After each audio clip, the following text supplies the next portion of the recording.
दोस्तों और साथियों, इस दुनिया में कोई भी ऐसा व्यक्ति नहीं है जिस व्यक्ति के पास परेशानी ना हो। लेकिन कुछ व्यक्ति ऐसे होते हैं, अपनी परेशानियों को दूर करने के लिए वह जल्दबाजी में गलत फैसला ले लेते हैं।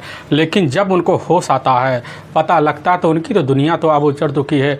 आखिर वह आगे कर क्या सकते हैं। आज की घटना में सेम कुछ ऐसे ही होता है। एक व्यक्ति होता है जब परेशानियों से चारों तरफ से घिरता है तो उसको दूर करने के लिए एक प्लान बनाता है, लेकिन उसी प्लान में वह खुद फंस जाता है, जिसकी वजह से एक महिला और साथ में एक 6 साल का बच्ची इस दुनिया को छोड़ के चली जाती है। लेकिन जब लोगों के सामने सच्चाई निकल के आती, से सुनने के बाद लोगों के रूह तक खड़े हो जाते हैं।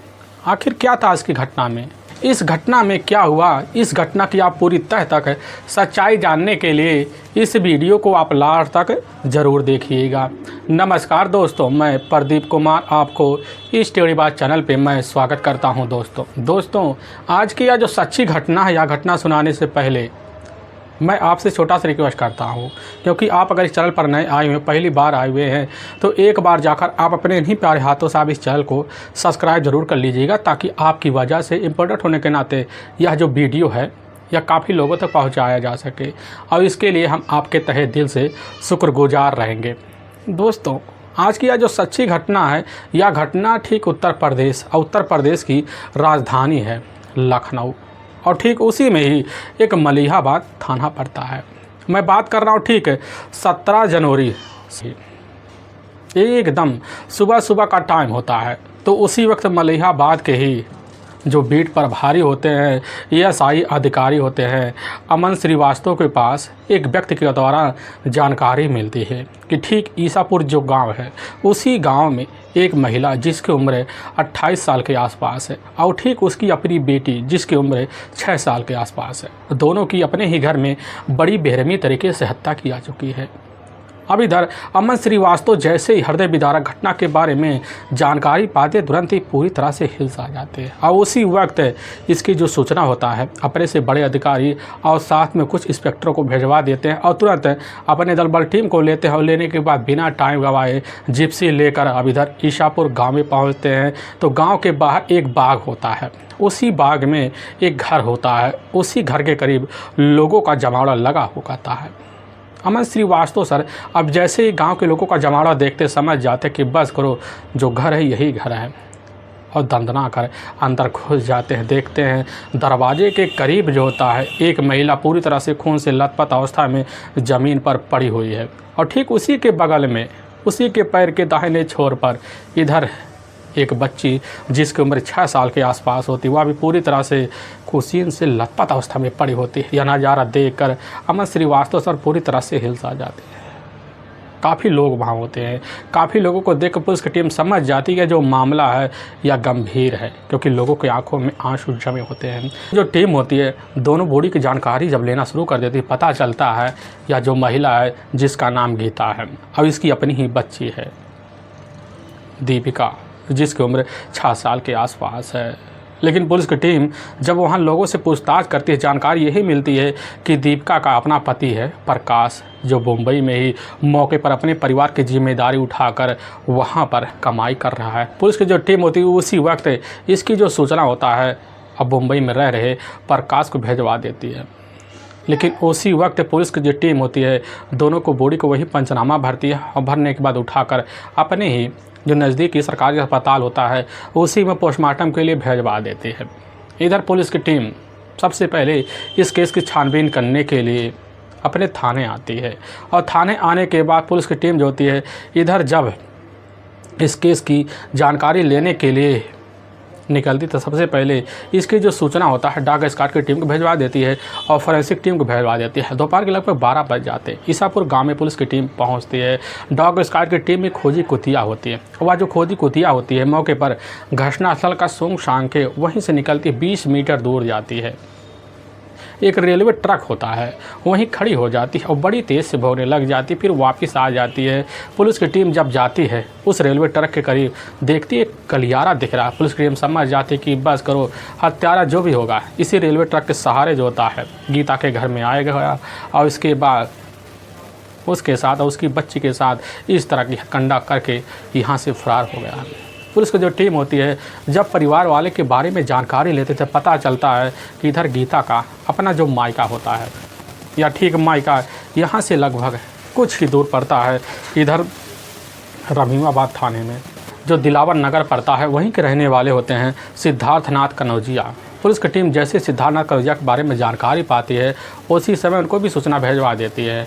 वह सूचना पाने के बाद अब तुरंत बिना टाइम गंवाए मलिहाबाद थाने में पहुंच जाते हैं। पुलिस की टीम उससे पूछताछ करती है। पूछताछ करने के बाद उन्हीं के तहरीर पर अज्ञात हत्यारे के विरुद्ध धारा 302 और 301 के तहत मुकदमा दर्ज कर लेती है। और इस केस को सुलझाने के लिए पुलिस की टीम सबसे पहले 12 टीमों का गठन करती है। और जो टीम होती है, इधर गीता और साथ में उसकी जो अपनी बेटी होती है दीपिका के हत्यारे के बारे में गहराई से जांच पड़ताल करने के लिए और लग जाते हैं। पुलिस की टीम सर्विलांस का मदद भी ले लेती है। और उन्हीं के ही इधर तहरीर पर पुलिस की जो टीम होती है, गीता के मोबाइल नंबर को सबसे पहले सर्विलांस पर लगवाती है। उसके मोबाइल नंबर का CDR डिटेल निकाला जाता है। और जब CDR डिटेल निकाला जाता है तो उसी के मोबाइल नंबर में 1 साल के अंदर लगभग एक अनजान व्यक्ति के द्वारा 1100 बार कॉल किए गए होते हैं। पुलिस की टीम जब अनजान नंबर के बारे में अब जानकारी लेती है, पता चलता वह अनजान नंबर वाला कोई और नहीं होता है, बल्कि प्रकाश का ही अपना ही एक चचेरा अब भाई होता है विकास, जो मौके पर वहीं बाज़ार में कपड़े पर दुकान पर काम करता है। पुलिस की टीम को जैसी खबर लगती है, बिना टाइम गंवाए ठीक घटना से 24 घंटे के अंदर जो होता है, इधर 18 जनवरी साल 2025 को जाती है। इधर विकास को अपने कस्टडी लेते लेकर थाने पहुंच जाती है। लेकिन बिना किसी शक्ति दबाव के विकास पुलिस के सामने अपना जुल्म दोनों हत्या का कबूल कर लेता है। लेकिन पुलिस के सामने विकास जो सच्चाई रखता है, इसे सुनने के बाद लोगों को अपने कानों पर कतई यकीन नहीं होता है। असल में ठीक उत्तर प्रदेश का जाना माना शहर है वही लखनऊ, और ठीक उसी में ही मलिहाबाद जो थाना है और उसी का ही ईसापुर गांव है। उसी गांव के ही रहने वाले होते हैं और राम खिलावन कन्नौजिया। उनका एक अपना भाई होता है राम विलास कन्नौजिया। राम खिलावन कन्नौजिया के टोटल उनके अपने परिवार में 4 सदस्य होते हैं, जिसमें 2 बच्चे होते हैं और एक उनकी अपनी पत्नी होती है। लेकिन उनका जो बड़ा बेटा होता है यही प्रकाश होता है। उनका अपना जो छोटा भाई होता है इधर राम विलास मौके पर अपने घर की जिम्मेदारी बखूबी समझता था, क्योंकि उसके घर की जो होता है माली हालत बड़ा ख़राब होता है, जिसकी वजह से अब इधर साल 2010 में ही अपने परिवार से इधर राम विलास जो था परेशान हो जाता। परेशानी को दूर करने के लिए अब मुंबई निकल जाता है और कल्याण में जाकर एक खोली लेता है। और लेने के बाद ठीक वहीं से अब लोडिंग का काम करना शुरू कर देता है। जब कुछ दिन काम करता है, काम करने के बाद वो अपना खुद का दुकान भी खोल लेता है, जिसकी वजह से उसके ठीक ठाक अब पैसे आने लग जाते हैं। आने के बाद जो होता है अपने हिस्से के कमाई में से अपने घर वालों को पैसा भेज दिया करता है, जिसकी वजह से इधर राम खिलावन जो होते हैं अपने परिवार का खर्चा वर्चा बहुत तौर तरीके से चलाना शुरू कर देते हैं। लेकिन हाँ, परिवार की जो माली हालत होती है प्रकाश की वजह से सुधरना शुरू हो जाता है। सुधरते जब कई साल का वक्त बीत जाता है तो राम विलास जो होता है इधर खुद राम खिलावन से बात करता है, क्यों ना आप भतीजे की जो शादी होता है तो तरीके से करवा दे, यानी कि प्रकाश की शादी। और तभी साल 2014 में राम खिलावन जो होते हैं अपने बेटे और प्रकाश के लिए लड़की की तलाशी करना शुरू कर देते हैं। तभी राम खिलावन के कुछ अपने करीबी रिश्तेदार होते हैं, उन्हीं रिश्तेदारों के द्वारा पता चलता है कि ठीक अपने ही जो इलाका पड़ता है दिलावर नगर, उसी इलाके के रहने वाले सिद्धार्थनाथ कनौजिया हैं। उनकी खूबसूरत बेटी है गीता, जो पढ़ने में भी चंचल है और बोलने में भी चंचल है। अब जैसे इधर राम खिलावन पता पाते हैं गीता के बारे में, तभी साल 2014 के लास्ट महीने में जाकर गीता की जो शादी होता तौ तरीके से अब प्रकाश के साथ हो जाता है। और गीता अपने ससुराल जब पहुंचती, अपने ससुराल वालों को हाव भाव को देखकर बड़ी खुश हो जाती, अपने पति को पाकर अपनी ज़िंदगी को काफ़ी खुशमय समझना शुरू कर देती है। और ज़िंदगी ऐसे गीता और साथ में प्रकाश की बीतते बीतते 1 साल का वक्त निकल जाता है। इसी बीच अब गीता और प्रकाश के बीच टोटल एक बेटा हो जाता है, जिसका नाम बड़े प्यारे लफ्ज़ों में दीपक रखते हैं। इधर खूबसूरत तरीके से अब ज़िंदगी जो होता है गीता और प्रकाश का जब बीतने लग जाता है तो इसी बीच प्रकाश भी एहसास होने लग जाता है कि हमारी परिवार की जो जिम्मेदारी है वह पूरी तरह से बढ़ रही है। आखिर हमारे चाचा हमारे परिवार की जिम्मेदारी अब कब तक उठाएंगे? हमें भी चलना चाहिए, शहर का रास्ता देखना चाहिए। और यही बात जो होती गीता प्रकाश से भी कहती, बार बार कहती, क्यों ना तुम बाहर चले जाओ, वहाँ पैसे कमाओ और उसी पैसे से अपने परिवार का भी गुजर बसर बढ़िया से हो जाए। लेकिन ऐसा प्रकाश जो होता है उसके पैरों में एक बेड़ी बंधा होता है। वह बेड़ी यही होता है कि उसके माता पिता कहाँ हैं, क्योंकि उसके माता पिता की वजह से वह कहीं शहर का रास्ता नहीं देख पाता, क्योंकि उनका सेवा पानी करने के लिए उस घर में कोई भी युवक नहीं होता, जिसकी वजह से अब प्रकाश अपने बच्चों को लेकर अपने माता पिता की सेवा में अपने घर में लग जाता है। लेकिन हाँ, सेवा पानी करते करते अब इधर जो होता गीता और प्रकाश की ज़िंदगी का 3 साल और निकल जाता, और जब निकल जाता ठीक इधर प्रकाश अब दूसरे बच्चे का पिता भी बन जाता है, जिसमें एक बेटी होती है जिसका नाम बड़े प्यारे लफ्ज़ों में अब दीपिका रखते हैं। और दीपिका घर में जन्म लेने के बाद होता है घर में कुछ माहौल खुशियों को तो पड़ता है, लेकिन कुछ दिन बाद इधर प्रकाश को एहसास होने लग जाता है कि अब 2 बच्चे होने की वजह से हमारे परिवार की जो मजबूरी है और बढ़ गई है, और पारिवारिक खर्चा भी चला पाना बड़ी मुश्किल सा दिख रहा है। इसीलिए वह भी फैसला लेता है, और गीता उसी वक्त जो होता है प्रकाश के ऊपर दबाव मारने लग जाती है कि तुम अब शहर चले जाओ, क्योंकि बिना तुम्हारे खर्चे का अब बच्चों का पालन पोषण नहीं हो पाएगा, भविष्य भी बच्चों का खतरे में पड़ सकता है। प्रकाश भी अपनी जिम्मेदारी को बखूबी समझने लग जाता है। लेकिन हाँ, ऐसे समझते, ऐसे दिलासा देते देते लगभग कुछ साल का और वक्त निकल जाता है। तभी साल 2018 का ही वर्ष आ जाता है। वही होली का महीना, मार्च का महीना होता। उसी महीने में रामविलास जो होते हैं मौके पर अपने घर आते हैं होली मनाने के लिए। लेकिन गीता जब भनक पाती ना, पाने के बाद जाकर अपने ही चाचा यानी कि चचेरे ससुर अब रामविलास से बात करती है। जब बात करती वह तुरंत हामी भर लेते हैं और अपने ही भतीजे अब इधर प्रकाश को अपने साथ मुंबई ले जाने के लिए हामी भर लेते हैं। और प्रकाश खबर पाता है, बड़ा खुश हो जाता है, अपनी पत्नी को बड़े प्यारे लफ्ज़ों में समझाता बुझाता है, तौर तरीके से ज़िंदगी गुजारने के लिए वहाँ सहारा देता है। और अप्रैल जैसे ही पहला सप्ताह लगता है उसी महीने में अपने चाचा को अपने साथ लेता है, और उसके जो चाहते थे रामविलास प्रकाश को लेकर बम्बई निकल जाते हैं। और कल्याण में ही एक खोली जो होता है इधर खुद जाकर प्रकाश को दिला देते हैं, और उसको भी लोडिंग का ही दुकान खुलवा देते हैं। प्रकाश भाई बड़े मेहनती लड़का होता है, और उसी मेहनती के बल पर जो होता है लोडिंग का काम जो होता है बड़े तौर तरीके से बढ़ाना शुरू कर देता है। और उसके बोलचाल की वजह से उसके पास काफ़ी लोगों का आना जाना हो जाता है, जिसकी वजह से उसका दुकान बड़ी तेज़ी से अब चल पड़ता है। प्रकाश की भी अपनी सोच होती है कि जल्द जल्द दीपावली आए, और उसी दीपावली में हमारे पास काफ़ी सारे पैसे हो जाएंगे, फिर अपने परिवार को जो खर्चा बर्चा है बड़े तौर तरीके से हम ले जाकर घर में चलाएंगे। लेकिन हाँ, दिवाली का महीना भी आ जाता है। आने के बाद अपने घर आता है, और जैसे ही 2 दिन का वक्त बीतता है उसी वक्त प्रकाश जो होता है वहाँ से निकल जाता है। इधर गीता का जो मन होता है वो चेड़ के रह जाता है कि आखिर एक दिन के आए के पति के साथ अपने रिश्ते कि खुशी में जीवन हम कैसे तब्दील करें। इधर गीता ये सोच कर परेशान हो जाती है, क्योंकि उसकी जो अपनी ज़रूरत होती है 2 बच्चे होने के बाद उसकी अपनी ज़रूरत और बढ़ जाती है, जिसकी वजह से गीता अपने पति के चाहतों में इधर पूरी तरह से खो सी जाती है। चले जाने के बाद गीता का जो चेहरा होता है पूरी तरह से उदास हो जाता है। लेकिन इधर प्रकाश जो होता है अपनी रोज़मर्रा की ज़िंदगी में इस तरह खो से जाता ना कि गीता को पूरी तरह से भूलने शुरू कर देता है। तभी साल 2000 अब जैसे 20 का वही मार्च का महीना लगता है, उसी वक्त पूरे भारत में लॉकडाउन लग जाता है। अब जिसकी वजह से अब इधर जो होता प्रकाश मुंबई में फंस जाता है। फंसने की वजह से उसके जो दुकान के मौके पर कामकाज होते हैं अब ठप हो जाते हैं। लेकिन कुछ महीने जब बीतते हैं उसके पास पैसे आना भी बंद हो जाते हैं, और दूसरी तरफ गीता भी अपने घर में कैद होकर रह जाती है। पूरी तरह से परेशान हो जाती है कि आखिर उसके सहायता के लिए उसके घर में कोई बचता ही नहीं, जिसकी वजह से गीता अपने 2 बच्चों को लेती है और लेने के बाद अपने मायके चली जाती है। और मायके लगभग 6 महीने का वक्त कैसे न तैसे गुजारती है। कैसे न तैसे कर वक्त जब गुजरता है, गुजरने के बाद जो होता प्रकाश का जो लोडिंग का जो दुकान होता पूरी तरह से टूट सा जाता है। ऐसे कगार पर पहुंच जाता है कि उसको खाने के लाले पड़ जाते हैं। और दूसरी तरफ गीता अपने दोनों बच्चों को लेकर इतना परेशान हो जाती है कि आखिर परेशानी को दूर करने के लिए कौन सा रास्ता निकाले।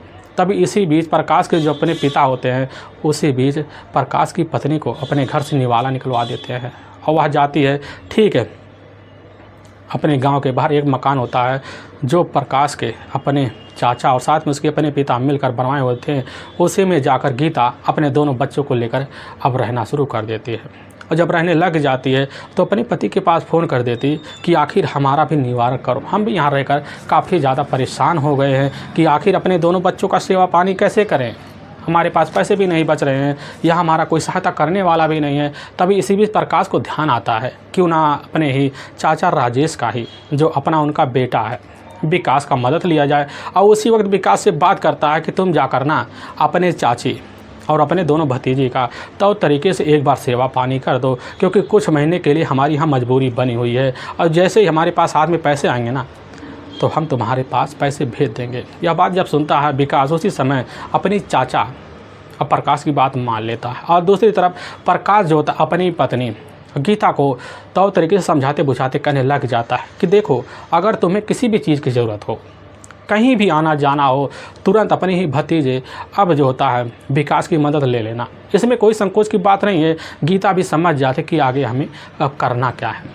अब दूसरी तरफ जो होता है विकास जब खबर पाता है ना, खबर पाने के बाद जो होता है अब उसी दिन से अपनी चाची के घर ज़्यादा आना जाना लगा देता है।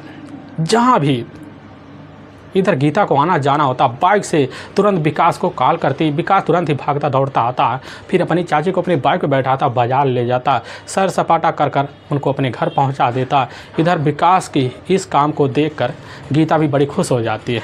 लेकिन विकास की जो उम्र होती है गीता से मात्र 4 साल छोटा ही होता है।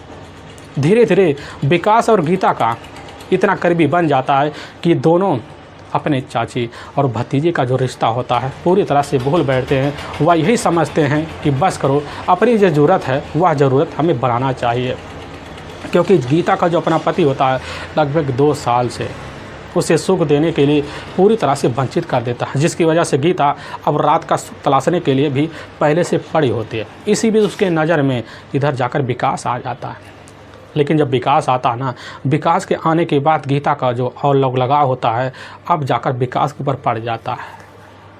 बिना काम के भी गीता फ़ोन करके अपने घर में विकास को बुला लिया करते थे और विकास घर में आकर बैठा रहता था, इधर उधर जो होता है अपनी नज़र फिराता रहता था। तभी उसकी जो नज़र होता है एक दिन जैसे ही 8 बजे का टाइम होता है रात का, तो उसी वक्त लालटेन सिर्फ घर में जल रहा होता है। उसकी जो आँख की रोशनी होती है वह लालटेन के सहारे निकल कर गीता के पूरे उस तरह चला जाता है जो देखकर पूरी तरह से फिदा सा हो जाता है। और यही हसरत देखकर पूरी तरह से अपने आप को कंट्रोल में नहीं कर पाता है। और उसी वक्त गीता की जो नज़र होता है विकास पर पहुंच जाती है और जब देखती है ना उसकी नज़र बड़ी खुश हो जाती है, समझ जाती है कि विकास लग रहा हमारी पूरी तरह से नज़रों में घिर रहा है और विकास को खुद अपने भाव देने के लिए तैयार हो जाती है। बेमतलब अपने घर में बुलाने लग जाती है। विकास के टोटल 2 बहनें भी होते हैं, उसके ऊपर उसके परिवार की जिम्मेदारी होता है। लेकिन उसकी जिम्मेदारी को उठाने के लिए जो होता है अपने पास जो मार्केट होता है, एक कपड़े का शोरूम होता है, उसी में जाकर मौके पर नौकरी करता था। अब सुबह निकलता था, शाम को जब घर जाता तो उससे पहले अपने चाची के पास ज़रूर आता, फिर उनसे 4 बोल बात करता, कभी कभी उनके पास बैठकर खाना पीना भी खा लिया करता था। लेकिन इसी खाना पीना के बीच जो होता है इधर खुद गीता जो होती है विकास के ऊपर ऐसी हाव भाव डालती जिसकी वजह से विकास भी समझ जाता है कि चाची के हाव भाव कहाँ तक जा रहे हैं। लेकिन विकास जो होता है अब आए दिन अपनी चाची से बात करने के लिए मौका की तलाश बैठा रहता है। हर वक्त अपने घर से बिना बताए इधर खुद गीता के पास पहुंच जाता, फिर बात करता। लेकिन वह नहीं समझ पाता कि आखिर हमारे पास वह मौका कब आएगा। तभी एक दिन जैसे शाम का टाइम होता उसी वक्त रात के वक्त कुछ देर बात करता, बात करने के बाद वहाँ से जैसे जाने लग जाता है तो उसी वक्त गीता कह देती आज यहीं रुक जाओ, खाना पीना खा लो, इसके बाद घर जाना। इधर विकास कह देता है कि हमारे घर वाले हमारा इंतज़ार कर रहे होंगे, हम जा रहे हैं, लेकिन चाची कल ज़रूर चले आएंगे। लेकिन इधर जो होती है गीता विकास को कसमें देते हुए कहने लग जाती तुम्हें आना कल ज़रूर है और तुम्हें कल ऐसा तोहफा देंगे, हो सकता है उसे तुम कभी भूल नहीं पाओ। गीता की यह बात जब सुनता है विकास समझ जाता है कि आखिर हमें कौन सा तोहफा कल मिलने वाला है। पूरी रात जाता है, गीता के बारे में तरह तरह की कल्पनाएं करता है। और सुबह का टाइम होता है, सुबह के टाइम में जैसे ही बाज़ार जाता है तो उसी वक्त उसको ध्यान आता है कि आज हमें करना क्या है। दुकान पे सारा दिन काम करता है, लेकिन जैसे दोपहर का टाइम होता है उसी वक्त जाता है मीट की दुकान पर। वहाँ कुछ पॉलीथीन में लेता है, लेने के बाद लाता, गीता को पकड़ा देता, कहने लग जाता है शाम को हम आएंगे, बढ़िया सा पार्टी इसी घर में करेंगे। इधर जैसे शाम का टाइम होता है दुकान से छुट्टी पाने के बाद बाज़ार जाता है, ठीके पर वहाँ एक शराब की बोतल लेता है और लेकर पहुँच जाता है। गीता जो होती है किचन में बैठी होती है, मौके पर वही खाना पका रही होती है। दूसरी साइड में विकास बैठ जाता, बोतल खोल लेता, इसके बाद एक के बाद एक पैक लगाना शुरू कर देता है। तो उसी वक्त गीता जो होती है कुछ प्लेट में लेकर पहुंचती है, लेकिन गीता को अपनी बातों में उलझा लेता। उलझाने के बाद गीता को भी वह एक के बाद एक पैक लगवा देता है, जिसकी वजह से गीता थोड़ी देर बाद नशे में बेसुध हो जाती है। और नशे की बेसुध की अवस्था को देखकर विकास भी समझ जाता है कि आखिर हमें करना क्या है। और विकास जो होता है उसी का फ़ायदा उठाते हुए बेडरूम में ले जाने के बाद अपनी ही चाची अब इधर जो होता है गीता के साथ बेडरूम में संबंध बना देता है। लेकिन जैसे ही थोड़ी देर बाद होश आता है, गीता का जो चेहरा होता है खुल सा जाता है, कहने लग जाती है कि यही सुख हमें बार बार चाहिए। समझ जाता है कि इसमें चाची का कोई रोक नहीं है, बल्कि खुला रास्ता मिल गया है। और उसी दिन से दोनों जो होते बेझिझक आना जाना शुरू कर देते हैं, क्योंकि लोगों की नज़रों में दोनों चाचा भतीजे होते हैं, जिसकी वजह से कोई उन्हें घर में रोकने टोकने के लिए तैयार भी नहीं होता है। लेकिन जैसे कुछ महीना बीतता है, बीतने के बाद इधर जो होता है प्रकाश एक हफ्ते के लिए अपने गांव आता है, अपनी पत्नी के साथ बड़े प्यारे लफ्ज़ों में रहना शुरू कर देता है। और जैसे हफ्ते बीतते हैं तो उसी वक्त प्रकाश दोबारा चला जाता है, दोबारा दोनों खुला माहौल पा जाते हैं। गीता जो होती है विकास को अपने साथ लेती है और अपने ही मायके कभी कभी एक हफ्ते गुजार देते हैं, लेकिन वहाँ विकास का ही बराबर रहना होता है, क्योंकि विकास लोगों की नज़र में एक भतीजा होता है, जिसकी वजह से विकास को कोई रोकने वाला वहाँ होता नहीं है। इधर विकास और साथ में गीता की ज़िंदगी का लगभग कई महीनों का वक्त बीत जाता है। और जब बीत जाता है इधर विकास अपने आधे हिस्से की जो कमाई होता है गीता के हाथों में रख देता है, और गीता वही पैसे पाती, उसी पैसे से अपने दोनों बच्चों का खर्चा बर्चा चला देती है। लेकिन इधर विकास के परिवार वालों को भी खबर लग जाता है कि आखिर जो होता है गीता हमारे बेटों को अपने चाल चलन पे किस तरह उलझाई हुई है, जिसकी वजह से इधर विकास के परिवार वाले इतना परेशान हो जाते हैं। और विकास को ठीक साल 2000 वही जैसे 23 का फरवरी का महीना लगता है, उसी महीने में उसका जो होता है कुवैत का वीज़ा बनवा लेता है, जिसकी वजह से अक्टूबर साल 2023 के महीने में मौके पर कुवैत चला जाता है। लेकिन वहाँ 2 महीना जैसे ही रहता है तो उसी वक्त इधर अपनी प्रेमिका जो होता है अब गीता के फ़ोन से इतना ज़्यादा परेशान हो जाता है कि वहाँ अपने दिल को रोक नहीं पाता और 2 महीने के बाद वहाँ से वापस चला आता है। लेकिन उसके सर पर लगभग 4 लाख का कर्जा हो जाता है, क्योंकि जब वीज़ा बनवाने गया था उसी वक्त एक दुकानदार से लगभग 3 लाख रुपए कर्ज पे लिया था। वह कर्ज उसके ऊपर एक बोझ बन जाता है, जिसकी वजह से उसके घर कर्ज वाले आना जाना शुरू कर देते हैं। लेकिन इधर जो होती है प्रतिदिन जो होता गीता अपने खर्चे खुद अपने प्रेमी अब जाकर इधर विकास से मांगना शुरू कर देती है। और विकास इतना परेशान हो जाता, खर्चे देते देते तंग सा हो जाता, समझ जाता है कि हमें जो होता है गीता के लफ्ज़ों में नहीं फंसना चाहिए था। लेकिन गीता से अब दूरी बनाने के लिए विकास जो होता है तरह तरह के हथकंडे अपनाता है। लेकिन जब भी कोई काम गीता को पड़ता तो विकास को फ़ोन कर देती, पैसे की ज़रूरत पड़ती तो इधर विकास का मदद ले देती, क्योंकि एक प्रेमी होने के नाते मदद देने के लिए हर वक्त पहले की तरह जो होता है अब भी वह दूरी बनाना नहीं चाहता था, क्योंकि उसकी अपनी चाहते होती हैं। तभी अक्टूबर अब साल 2024 का महीना होता है, उसी महीने में करवा चौथ का त्यौहार आ जाता है। तो गीता को पता लगता है कि हमारा जो अपना पति है प्रकाश मौके पर करवा चौथ के वक्त नहीं आएगा, अब हमें सारा जो खर्चा है या खर्चा विकास से लेना पड़ेगा। इसलिए विकास के पास जाती है, करवा चौथ के सारे सामान उससे मांग करती है। विकास जब सुनता है तो हामी तो भर लेता है, बड़े मुश्किल में पहले पड़ा होता है, क्योंकि उसके पास लगभग 4 लाख का जो कर्ज लदा होता है। लेकिन तब भी इधर गीता के बात को इग्नोर नहीं कर पाता है, और गीता उसके पास जब भी जाती वही करवा चौथ के लिए पैसे मांगती, सामान मांगती, और बार बार जो होता है टरका देता। गीता भी समझ जाती है कि आखिर अब लग रहा है पूरी तरह से मन इधर विकास का उब चुका है। एक बार तो हद हो जाती है, विकास दुकान पर ही होता है, तो उसी वक्त गीता उसके मोबाइल पर कई बार कार्य करती है। जब शाम का टाइम हो जाता है विकास मोबाइल खोलता, देखता लगभग 22 मिस कॉल और 7 मैसेज होते हैं। यह मैसेज देखकर पूरी तरह से सनस रह जाता है, और जब सनस रह जाता है दूसरी तरफ कॉल करता है तो गीता अब फ़ोन को रिसीव नहीं करती है। ना करने की वजह समझ जाता है कि आज हमारे साथ होने वाला क्या है। इधर जैसे ही गीता के पास पहुंचता है, गीता दरवाज़ा तो खोलती है, रात का 10 बजे के आसपास टाइम होता है, लेकिन दरवाजे पर खड़ी हो जाती है, इतनी खरी खोटी विकास को सुना देती, कहने लग जाती है कि आज के बाद हमारा तुम्हारा जो रिश्ता पूरी तरह से बंद हो गया है, कि आखिर तुम्हारे होते कौन। यह बात सुनकर वहीं पर विकास को दिल होता है, पूरी तरह से मरोड़ जाता है। मरोड़ जाने के बाद तुरंत गीता दरवाज़ा बंद कर लेती है और विकास वहाँ से पीछे मुँह होकर अपने घर चला जाता है। और जाने के बाद बाज़ार जब जाता, दुकान पे काम करता, उसकी जो नज़रें होती है हरदम रोड पे रहती, कब गीता के दर्शन हो जाए। लेकिन गीता जो होती है, अब इधर विकास इतनी खुन्नस खा लेती है कि यहाँ तक उसके फ़ोन भी उठाना बंद कर देती है और रास्ते पर भी जाना पाना बंद कर देती है। लगभग ऐसे आते जाते कुछ महीने का जब वक्त बीतता है, बीतने के बाद जो होता है विकास समझ जाता है कि आखिर हमारी दूरी अब हमसे बर्दाश्त नहीं हो रही है, तो उसी को मौके की तलाश में बैठा रहता है। और जब बैठा रहता है तो घटना से मात्र कुछ दिन पहले जो होता है, विकास मौके पर अपना दुकान छोड़कर बाज़ार जाता कुछ सामान लेने के लिए। तो उसकी नज़र बगल में पहुंचती है तो देखती है कि वहां पर एक औरत खड़ी हुई। वह औरत को जब देखता विकास पहचान गीता, करीब जाता, पता लगता है इधर गीता के साथ उसके अपने जो पिता होते हैं वहीं पर खड़े होते हैं और साथ में उसके साथ अपने दोनों बच्चे होते हैं। लेकिन विकास गीता को कैसे न तैसे कर किनारे ले जाता, लेकिन बात जब करने लग जाता, गीता कहने लग जाती है कि आज के बाद तो हमसे मिलना नहीं। लेकिन वहीं पर विकास जो था गीता को ऐसे धमकी देता जिसकी वजह से गीता चुप हो जाती, अपने घर चली जाती है। जाने के बाद जो होता है पूरा रात इधर विकास सो नहीं पाता, इतना परेशान हो जाता है। परेशानी को दूर करने के लिए तरह तरह के प्लान बनाता है। उसी प्लान के तहत उसके दिमाग में एक ऐसा खतरनाक प्लान जन्म लेता है। उसी प्लान के तहत अब ठीक जो होता है 15 जनवरी, अब साल 2025 का है। जैसे ही शाम का टाइम लगता है तो अपने घर पहुंचता है और रात का जैसे ही 11 बजे के आसपास का टाइम हो जाता है तो उसी वक्त अब गीता के ही मकान के सामने खड़ा हो जाता है।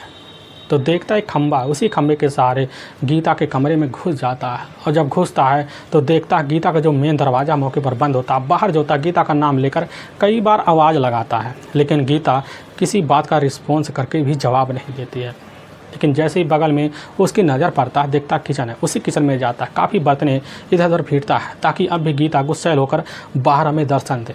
तभी बर्तन फेंकते वक्त जो होता है इधर विकास के हाथ में एक तेज धार नुकीला हथियार लग जाता। समझ जाता है कि आज इसी हथियार से गीता का जीवन ख़त्म करना पड़ेगा। तो उसी वक्त जो होता है इधर गीता दरवाज़ा खोलती है और विकास के पास आती है। लेकिन जैसे विकास के पास पहुँचते ना तो विकास जो होता तंतना कर झड़ाई तगड़ कर शुरू कर देता। लेकिन झड़ाई तगड़े के बीच जो होता है विकास का दाहिना हाथ उसी हथियार सहित गीता के गले पर पहुँच जाता और गीता के गले पर लगा कर वही बार बार चलाना शुरू कर, जिसकी वजह से गीता चीख पड़ती है। और चीख की आवाज़ जो होता है गीता की अपनी जो बच्ची होती 7-6 साल की, वह भी बाहर निकलती है, दीप का नज़ारा देखती है। तो पहली नज़र में जब देखती ना, देखने के बाद इधर विकास के चेहरे को नहीं समझ पाती, ये बड़ी तेज़ से चीख पड़ती है। और विकास जो होता है खुद दीप का प्यास जाता है, उसके वही हस्त करता है जो पहले गीता का कर चुका होता है। और दीपिका भी वही हमेशा के लिए मौत की नींद में सो जाती है। लेकिन इधर कुछ देर वहीं बैठा रहता है। जब खड़ा होता है उसको होश आता है, समझ जाता है कि हमारी दुनिया पूरी तरह से ख़त्म हो चुकी है। फिर जिस रास्ते से आया हुआ था विकास उसी रास्ते से बाहर निकलता और निकलने के बाद रेलवे ट्रैक का सहारा लेता और लेने के बाद अपने घर चला जाता है, आराम से फिर चारपाई डालकर सो जाता है। लेकिन वाकई में दोस्तों पुलिस के सामने जब यह सच्चाई खुद विकास की तहरीर पर आती है, पुलिस की जो टीम होती है पूरी तरह से सन्न रह जाते हैं। और पुलिस की टीम इधर विकास को अपने कब्जे में लेती है और लेने के बाद ले जाकर वहाँ के कोर्ट में पेश कर देती है। और कोर्ट में विकास के ऊपर काफ़ी गंभीर धारा मुकदमा दर्ज करके ले जाकर हमेशा हमेशा के लिए जेल के सलाखों के पीछे डाल देती है। दोस्तों गीता के अपने दोनों जो बच्चे होते हैं, उसका अपना जो बड़ा बेटा होता है मौके पर अपने नाना नानी के पास रह रहा होता है, लेकिन उसकी जो बेटी होती है पूरी तरह से बेगर माँ की हो जाती है। इधर प्रकाश घर आता है, अपनी बेटी को अपने साथ रखने के लिए हामी भर लेता है, लेकिन वह बड़े अफसोस में अपनी ज़िंदगी गुजारता है। दोस्तों हम इस घटना का सुनाने का जो उद्देश्य है किसी के दिल को ठेस पहुंचाना नहीं, बल्कि आपको यह बताना आप जहाँ भी रहें आप सावधान और सतर्क जरूर है। दोस्तों फिर मिलेंगे एक नए वीडियो के साथ, तब तक के लिए जय हिंद और जय भारत।